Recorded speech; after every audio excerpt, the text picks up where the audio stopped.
Et on se plonge cette semaine dans une enquête presque sans fin, une enquête dont on se dit qu'elle piétine, et qu'elle piétine peut-être beaucoup ou pas. Avance-t-elle en secret? Est-ce que l'affaire sur la mort du petit Émile, il y a plus de 2 ans maintenant, est devenue un cold case? On va répondre avec nos invités à cette question. Camilla Campuzano, bonjour, merci beaucoup d'être avec nous. Vous êtes journaliste TF1 LCI, vous avez réalisé un long format sur l'affaire Émile, vous avez remonté toute l'enquête, toute l'histoire. On va rentrer dans tous les détails avec vous, merci d'être là. Et puis Valentin Doyen, bonjour, merci beaucoup d'être avec nous. Vous êtes, allez on va le dire, probablement le journaliste le mieux informé sur cette affaire, que vous suivez depuis le début. Votre modestie évidemment va en souffrir, mais vous suivez cette affaire depuis le départ, sur le terrain. Vous allez nous donner les toutes dernières informations sur l'enquête et on verra qu'elle continue à avancer, cette enquête. C'est précieux de vous avoir avec nous, merci beaucoup. Et puis Guillaume Fard est avec moi dès le début de cette émission, on ne va pas se priver. Merci Guillaume d'être avec moi. On va avec vous aussi décrypter, tirer tous les fils de cette affaire sur le petit Émile. D'abord peut-être pour se remettre au cœur de cette affaire, on va commencer avec un extrait de votre long format, 2 ans d'enquête, 2 ans de mystère sur l'affaire du petit Émile. Sa disparition a ému toute la France. Le petit Émile n'avait que 2 ans et demi. Un après-midi d'été, plus aucune trace de l'enfant. Des dizaines de gendarmes et de volontaires sont toujours à la recherche d'Émile. C'est quand même inquiétant. Au bout de 20 mois d'enquête, coup de théâtre, les premières gardes à vue. Les gendarmes investissent le domicile des grands-parents. On se dit vraiment que là, les enquêteurs ont quelque chose et qu'ils cherchent à obtenir des réponses sur une piste qui serait plutôt une piste criminelle. Tout le monde est là à se poser des questions. Qu'est-ce qui s'est passé? Perquisition et arrestation du couple avec 2 de leurs enfants. Interrogés pendant des heures, confrontés aux preuves matérielles. La piste intrafamiliale est depuis le début forte. Ils sont finalement relâchés. Mais les proches sont-ils vraiment mis hors de cause? L'enquête est loin d'être terminée. L'enquête est loin d'être terminée. Avant de tirer les fils de tout ce qu'il reste à faire, de ce qui est en train de se faire encore sur ce dossier, Camilla, ce qu'on voit dans tout le travail que vous avez fait dans ce long format, c'est que l'enquête, elle a été fouillée. Il y a eu beaucoup de choses, de fait. Il y a plein de dossiers qu'on traite ici et ailleurs où on se rend compte que les gendarmes n'ont pas beaucoup travaillé ou pas suffisamment ou s'ils sont mal pris. Là, des actes d'enquête, il y en a énormément sur l'affaire Émile. Oui, effectivement, on voit que de gros moyens ont été mobilisés dès le premier jour, avec presque une centaine de gendarmes directement sur place. On a vu des hélicoptères, très rapidement des drones. Au bout de quelques temps, assez vite aussi des équipes cynophiles, et puis aussi énormément de bénévoles qui sont venus de partout pour participer aux fouilles. En fait, ça a été au début une recherche, parce qu'on pensait d'abord à une piste accidentelle, donc une recherche, on va dire, avec des battues, où chacun a essayé de rechercher le moindre indice, et puis progressivement, on a débloqué différents outils techniques, et effectivement, je ne vais pas tout donner d'un coup, mais il y a eu différentes pistes qui ont été étudiées par la suite. Je ne sais pas si j'en parle tout de suite. On peut en parler, et on va les détailler évidemment tout au long de cette émission, mais... Il y a eu à un moment donné une dalle de béton qui a été retirée parce qu'on pensait que le petit Émile était peut-être tombé dedans au moment du chantier, ou peut-être qu'on l'y avait caché. Il y a eu aussi un agriculteur et sa famille qui ont été interrogés. Il avait la réputation de rouler un petit peu vite dans le village, donc on s'est dit peut-être qu'il y a eu un accident, qu'on ne l'a pas dit, voilà, ou un lac aussi a été fouillé avec des plongeurs. Donc effectivement, on peut dire qu'il y a eu de gros moyens au fur et à mesure de ces mois d'enquête qui ont été déployés. On va reprendre cette enquête, c'est un très bon teasing que vous nous avez fait. Peut-être avant de rentrer dans le cœur de tout cela, votre sentiment personnel, quand on travaille sur une enquête qui dure comme ça pendant 2 ans, vous avez eu plein de témoignages, Valentin, vous êtes allé très régulièrement sur place, vous vivez pas très très loin, vous connaissez tous les acteurs.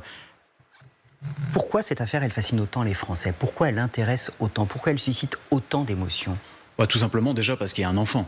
Donc c'est un fait divers, il y a un enfant, et il y a surtout une énigme. C'est-à-dire qu'on est un peu plus de 2 ans après la disparition d'Émile, c'était le 8 juillet 2023, on ne sait toujours pas.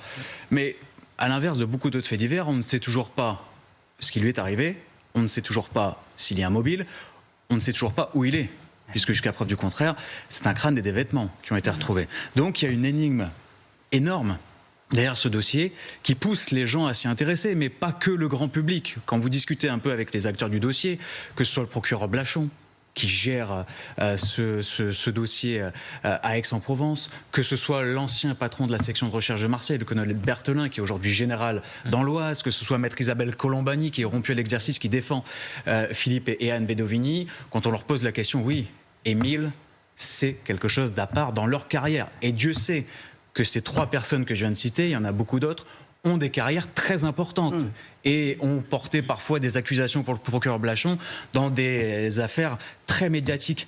Émile, c'est à part. Il m'a même confié, le procureur, qu'une affaire comme ça dans une carrière, c'était suffisant. Preuve qu'elle est éprouvante également pour ces gens-là. Camilla ? Je pense que ce qui touche avant tout, c'est quand même cette photo du petit Émile qu'on voit tout de suite sortir et qui a beaucoup ému l'opinion publique. On sait que les disparitions d'enfants touchent énormément. C'est pour ça que je disais, il y a beaucoup de gens dans le voisinage qui se sont tout de suite, dans le voisinage et on va dire dans la région, qui se sont mobilisés dès le début. Ce sont quand même 800 personnes qui sont venues bénévolement sur ces battues dès les premières heures, qui ont passé au peigne fin une zone de 5 km².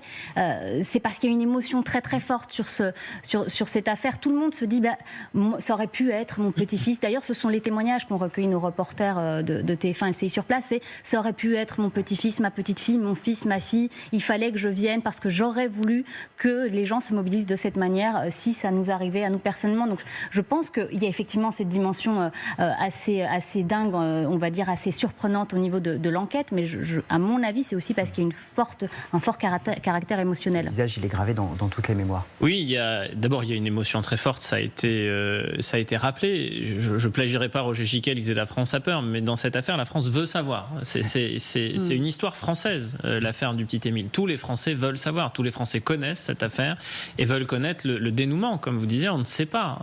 D'abord, si la mort est de nature accidentelle ou criminelle, on ne sait toujours pas. Et ce qui a été retrouvé par une promeneuse le 30 mars 2024, c'est seulement un crâne et des vêtements, mais pas plus que cela. Et donc, il y a cette énigme. Et ce qui rajoute au mystère, c'est le huis clos. C'est-à-dire que le Haut-Vernay, le jour de la disparition d'Émile, c'est 17 personnes, pas plus. On parle de 17 personnes. Et sur ces 17 personnes, il y en a 10 qui sont de la famille d'Émile. Donc c'est 10 plus 7 en réalité. Et il y a quelque chose qui a beaucoup surpris, c'est que le jour où il y a cette fameuse reconstitution, les gendarmes ont demandé une reconstitution. Ils la demandent assez tard dans le processus. Ils la demandent le 28 mars 2024. Mais quand il y a cette reconstitution, ils sont les 17. Donc en fait, on rejoue la scène. On reprend les acteurs du jour de la disparition. On dit maintenant, voilà, le huis clos, on va le refaire. Et le crâne apparaît 2 jours après. Et là, forcément, tout le monde s'interroge, se dit, mais est-ce que la réapparition d'une partie seulement du corps, c'est la conséquence de cette reconstitution ? En tout cas, il y a une temporalité, un caractère concomitant qui interroge. Vous nous replongez dans l'enquête. D'abord, cette enquête, Valentin, vous qui la suivez précisément, on se demande si elle est au point mort. Est-ce qu'elle continue d'avancer ? Sous quelle forme ? Et ce sont vos informations, les dernières informations que vous avez pu recueillir. Elle continue d'avancer, elle n'a jamais cessé d'avancer. La cellule nationale d'enquête a un peu réduit en volume. Ils ont été jusqu'une quinzaine à travailler quotidiennement sur cette affaire pendant plus de 2 ans. Là, ça a un petit peu réduit, mais les moyens sont encore considérables. Et ils continuent à mener des investigations, non pas dans le plus grand des secrets, mais parfois ça ne se voit pas ce qu'ils font. Bien sûr, il y a eu les gardes à vue, et là tout le monde en a parlé, mais une fois que les gardes à vue des grands-parents notamment du petit Émile. En mars dernier, une fois que les gardes à vue se sont terminés, la section de recherche est repartie au travail. Il n'a jamais cessé, cette section de recherche de Marseille, de travailler. Elle a mené des investigations au début du mois de juillet, par exemple, à proximité du Haut-Vernay. Ils se sont de nouveau transposés sur place. Personne ne les a vus. Oui. Mais ils y étaient. Et ils ont fait des prélèvements, ils ont fait des analyses.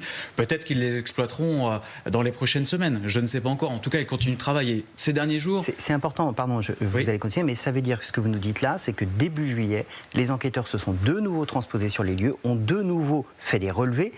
Ça semble fou quand même, parce qu'on se dit, ça fait 2 ans qu'on y est, on a l'impression que tout a été fait dans les premières semaines. Et on revient encore chercher des choses. Qu'est-ce qu'on peut venir chercher ? On peut venir chercher plein de choses. On peut venir vérifier, par exemple, ce qui a été dit en garde à vue. On peut venir vérifier également ce qui a été dit lors d'audition. Tenez, autre information, ces derniers jours, un habitant du Vernay a été entendu pendant 6 heures. On est un peu plus de 2 ans après les faits. C'est un habitant du Vernet qui y est au quotidien. Pourquoi attendre plus de 2 ans? Parce qu'on l'a peut-être mis face à d'autres déclarations. On souhaitait peut-être vérifier de précédentes déclarations et comparer l'ensemble des données dont disposent les enquêteurs. Donc oui, ils continuent de travailler. Qu'est-ce qu'on peut venir y chercher? On peut venir par exemple chercher les pollens. Les pollens, 2 ans après les faits, il y a des pollens qui ont été retrouvés par le professeur d'Outremepu, une sommité de l'ADN à Bordeaux, des pollens qui ont pu être retrouvés par lui ou par l'IRCGN, il ne faut pas mettre de côté, sur les ossements, sur les vêtements. 2 ans après les faits, au moment où on est à la même saison, il faut s'intéresser à ces pollens.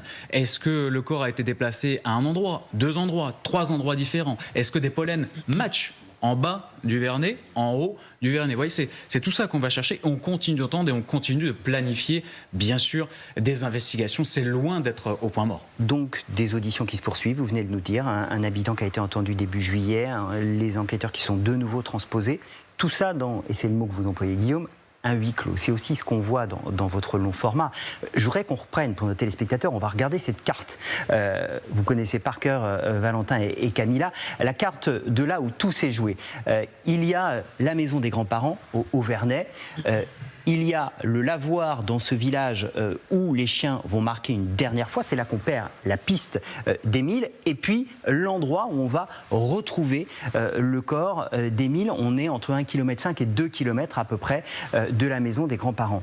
C'est ça qui est aussi dans cette affaire particulièrement intriguant. C'est que tout se joue. Et on entend des habitants dans votre long format qui disent « mais on a fouillé, on était venus là, on était passé. Comment des ossements peuvent être découverts si longtemps après ?» Et même la personne qui a retrouvé les ossements dit je me balade régulièrement dans ce secteur, je les aurais vus s'ils avaient été là avant. Et effectivement, les analyses ont montré que le crâne a dû forcément être déposé peu de temps avant sa découverte, tout comme les vêtements. C'est ce qu'ont démontré les analyses. Le corps n'a pas été enfoui sous terre et il n'y a pas eu de décomposition dans les vêtements qui ont été retrouvés. Donc forcément, ça a été déposé par quelqu'un. Effectivement, le calendrier, vous le disiez Guillaume, pose question. 2 jours après cette mise en situation, cette reconstitution, est-ce que c'est quelqu'un qui s'est dit il faut commencer à donner des réponses, quelqu'un qui a eu des remords? Ça soulève des questions. Est-ce que c'est quelqu'un qui a voulu donner aux enquêteurs quelque chose pour s'en débarrasser avant qu'on retrouve ces éléments peut-être qui puissent l'incriminer? Ça soulève énormément de questions. Ce qui est sûr, c'est que ce n'est pas arrivé là par hasard. Ces éléments ont été déposés par quelqu'un. Pour alimenter ce que vous dites, Guillaume, juste avant de vous entendre, je voudrais qu'on écoute l'extrait de la porte-parole de la gendarmerie que vous avez interviewé dans votre long format. Soit nous n'avons pas pu détecter ces ossements à l'époque, soit ces ossements sont arrivés après les recherches. Ces ossements ont pu être apportés après les recherches, soit par une personne humaine, soit par rapport à des intempéries, soit par des animaux qui auraient pu aussi trouver ces ossements et les déplacer. Guillaume, c'est effectivement la dernière option aujourd'hui qui reste. Ces ossements, ils ont été déplacés. On sait qu'il y a eu un traumatisme facial fort. Il y a suffisamment d'éléments qui laissent à penser cela. Le traumatisme facial, le fait que ces ossements ne se décomposent pas dans les vêtements qui ont été retrouvés, en clair, le corps a été déplacé. Donc là, il y a quelque chose qui interroge déjà sur le fait qu'on retrouve cela dans une zone qui avait déjà été fouillée à maintes reprises. Au moment de la disparition, c'est quand même 800 personnes qui ont complètement ratissé les lieux. Ils n'ont rien vu et c'est une promeneuse qui a l'habitude d'emprunter ce chemin qui tombe dessus comme si on avait placé cela pour qu'elle le trouve à ce moment-là. Donc là, il y a une première question. Il y a une deuxième question, c'est pourquoi le faire à ce moment-là ? On le disait, le 28 mars 2024, il y a la reconstitution. Le 30 mars, on retrouve le crâne. Et pendant toute cette période, il n'y a pas de sépulture pour Émile, puisque, évidemment, on ne sait pas s'il est mort ou pas. On le présume, mais là, on en a la certitude absolue, puisqu'on retrouve son crâne.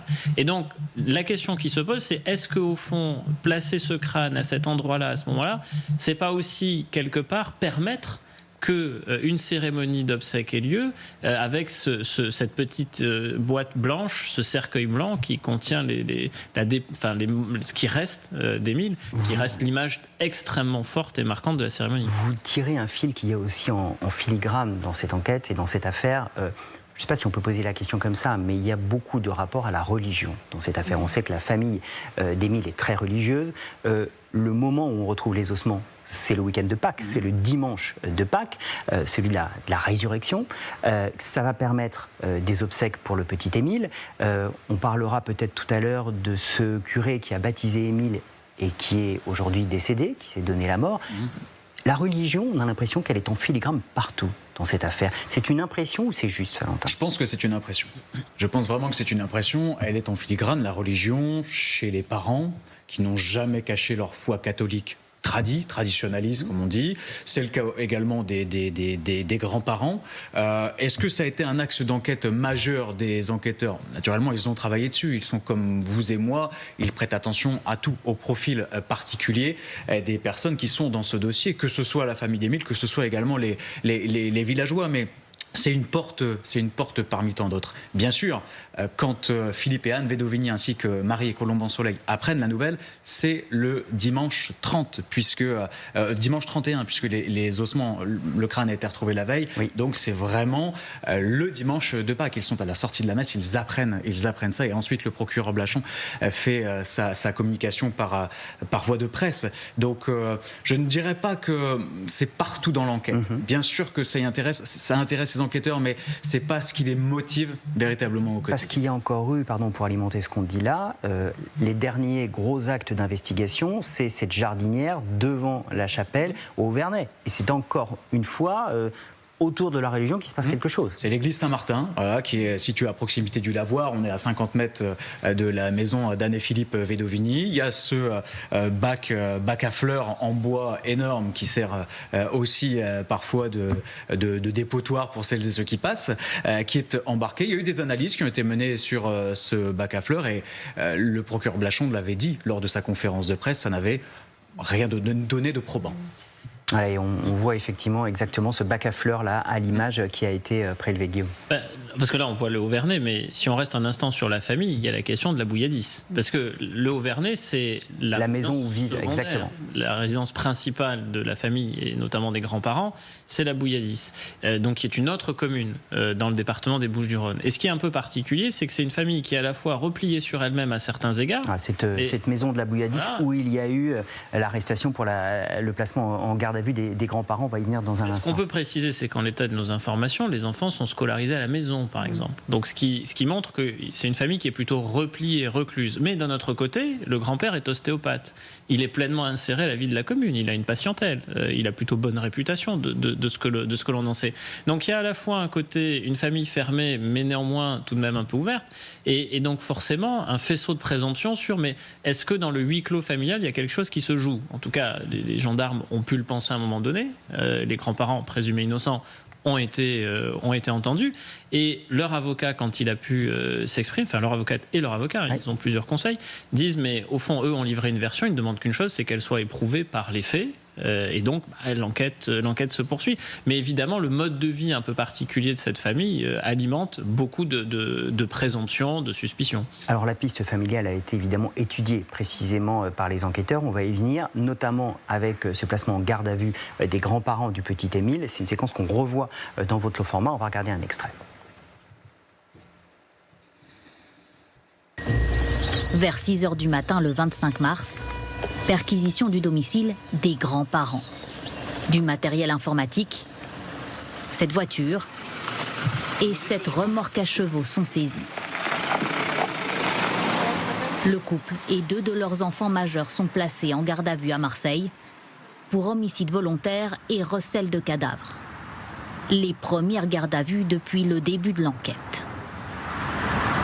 On va interpeller des gens chez eux à la maison, par surprise, parce qu'on veut consacrer effectivement l'effet de surprise, on veut limiter la concertation, on veut faire cesser éventuellement la pression sur les témoins, on veut minimiser le risque de dépérissement des preuves.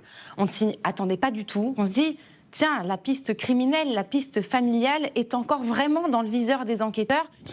Camilla, la piste familiale, c'est une des pistes qui fait partie de nombreux autres. Ça n'incrimine pas évidemment la famille, mais ça fait partie des pistes. J'ai presque envie de dire, classiquement aussi, comme dans tout dossier, les dernières personnes à avoir vu la personne décédée, elles font partie des suspects. Dès le début, les gendarmes ne s'en cachent pas. Toutes les pistes sont étudiées et au moment où la garde à vue de la famille se termine, on n'atteint pas les 48 heures de garde à vue que les grands-parents sont relâchés, sont remis en liberté. Et après, le procureur de la République dira que la piste familiale n'est pas refermée. Ça veut dire qu'à ce moment-là, il n'y a pas assez d'éléments pour une mise en examen, mais pour l'instant, ça ne veut pas dire non plus que c'est complètement terminé du côté de la famille. Je pense que les investigations sont toujours en cours à ce niveau-là. Ces gardes à vue, elles ont changé beaucoup de choses pour les grands-parents d'Émile, notamment sur la manière dont ils ont organisé leur dernière semaine et leur été. Ça fait partie des informations que vous avez pu recueillir. Oui, effectivement, Anne et Philippe Vedovini font face et ont décidé de ne pas retourner pour l'instant au Auvernais. Ce qui n'était pas le cas à l'été 2024. Mais entre-temps, il y a eu les gardes à vue. Et donc, ces gardes à vue ont été difficiles pour eux, parce que c'est le moment où ils ont eu accès à certaines déclarations, notamment de leur voisinage. Auvernais. Ils avaient confiance en certaines personnes et certaines personnes ont eu des mots très durs, les ont descendus lors des auditions face aux gendarmes. Donc, ils ont voulu éviter, se préserver, je pense, et ne pas retourner tout de suite au hameau, là où leur petit-fils avait disparu 2 ans avant, et là où ils étaient susceptibles de croiser des personnes qui avaient eu des mots très durs, des déclarations très dures lors des auditions face aux gendarmes. Ils ont donc privilégié des vacances ailleurs que dans les Alpes d'Haute-Provence, et c'est rare parce qu'on connaît le Auvernais, mais la famille Vedovini va dans les Alpes d'Haute-Provence depuis plusieurs décennies. Philippe Vedovini, le grand-père d'Émile, connaît ce territoire depuis qu'il est enfant, par son père, André, qui possède une maison juste à côté du Vernet, dans un hameau qu'on appelle Boulard, qui est situé sur la commune de Beaujeu. On est à, grosso modo, 15 minutes en voiture de cet endroit. Donc, je pense que ça a été difficile pour eux de ne pas aller se ressourcer dans les Alpes de Haute-Provence, mais ils ont évité de faire face à ces difficultés. Vous parlez de la piste familiale. Oui. Vous l'avez dit tout à l'heure, on est 1 an après la remise du rapport du professeur d'Outremepuche sur les analyses. Je rappelle le professeur d'Outremepuche pour le contexte, qui dirige un laboratoire à Bordeaux extrêmement précis, peut-être le meilleur, le plus précis laboratoire pour obtenir des résultats. C'est là que les ossements du petit Émile ont été envoyés et le rapport a effectivement été envoyé il y a pile 1 an, quasiment jour pour jour. C'est lui qui l'a la jardinière aussi. Au moment. Ces expertises envoyées au juge, on ne les a jamais vues. On ne les a jamais vues. Alors nous... C'est normal.